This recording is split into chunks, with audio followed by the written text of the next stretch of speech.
এর কারণ যারা জুলুম করছে তারা তো খুশি অবশ্যই, কিন্তু তোমার আমার পাওনাও এটা বটে, তোমার আমার পাওনাও দেখে। কেন আমি বললাম, প্রথমেই বললাম না নামে তালপুকুর ঘটি ঢোকে, আমরা নামে মুসলমান, তাই তো পাওনা এটা। আল্লাহ তো বলেছে যখন তোরা আমাকে আর আমার রসুলকে ভুলে যাবি, কোরআন খোলো না, আমি তোদের উপরে জালিম শাসক বসাবো, তার দ্বারা তোদেরকে শেষ করবো। আজকে সেটা হচ্ছে, দুনিয়া জুড়ে হচ্ছে।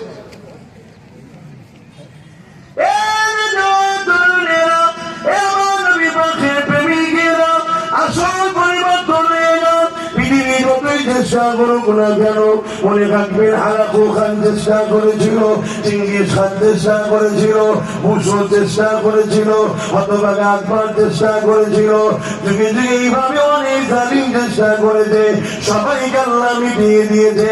তোমাকে আমাকে পৃথিবীর জমিনে আজকে তারিখে 250 কোটি রেখেছে।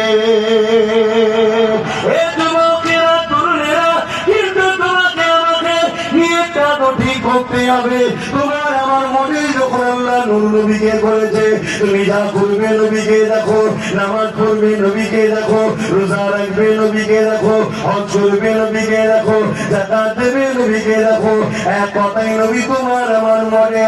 তুমি যদি দিনকে মানো, মন দিয়ে শুনে রেখে দাও, তোমার ধর্ম নীতি হবে মুহাম্মদ রাসূলকে দেখে, তোমার সমাজ নীতি হবে মুহাম্মদ রাসূলকে দেখে, তোমার অর্থনীতি হবে মুহাম্মদ রাসূলকে দেখে, তোমার রাজনীতিটাও হবে মুহাম্মদ রাসূলকে দেখে। কেন পৃথিবীর জমিনে তুমি ধর্ম নেতা যদি বলো মুহাম্মদ রাসূলের জোড়া নাই, রাজনীতি যদি বলো মুহাম্মদ রাসূলের জোড়া নাই, অর্থনীতিতে যদি বলো মুহাম্মদ রাসূলের জোড়া নাই, তুমি যেদিকেই যাবে মুহাম্মদ রাসূল টপ নাম্বার 1। তাই আল্লাহ আমার নবীকে মডেল বানিয়েছে, তুমি যাই করো না কেন রাসূলকে দেখো। আমার নবী মুসলমানের সঙ্গে কিভাবে সম্পর্ক, অমুসলিমের সঙ্গে কিভাবে সম্প্রীতি মানব বন্ধের সম্পর্ক আল্লাহ নবী সব কাছে গিয়েছে।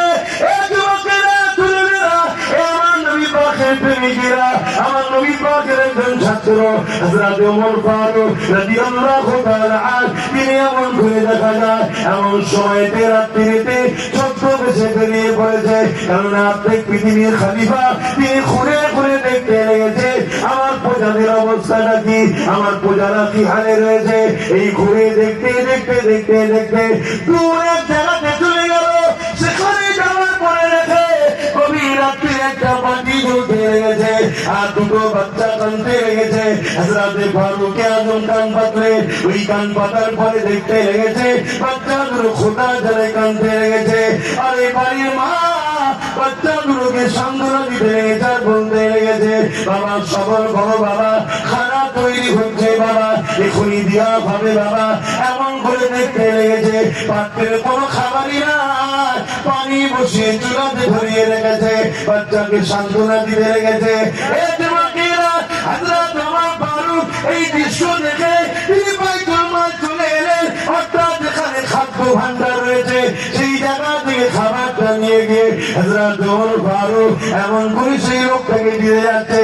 হুজুরের সঙ্গে একজন সাথী ছিলেন, তিনি বলতে লেগেছে, এই আমিরুল মুমিনিন, এই খলিফাতুল মুসলিমিন, এই হযরত ওমর ফারুক, আপনি আপনার কেন বোঝাটা বয়ে নিচ্ছেন, ওই খাদ্যর বোঝাটা আপনি আমার পিঠে দিন, আমি নিয়ে যাবো সাথে করে।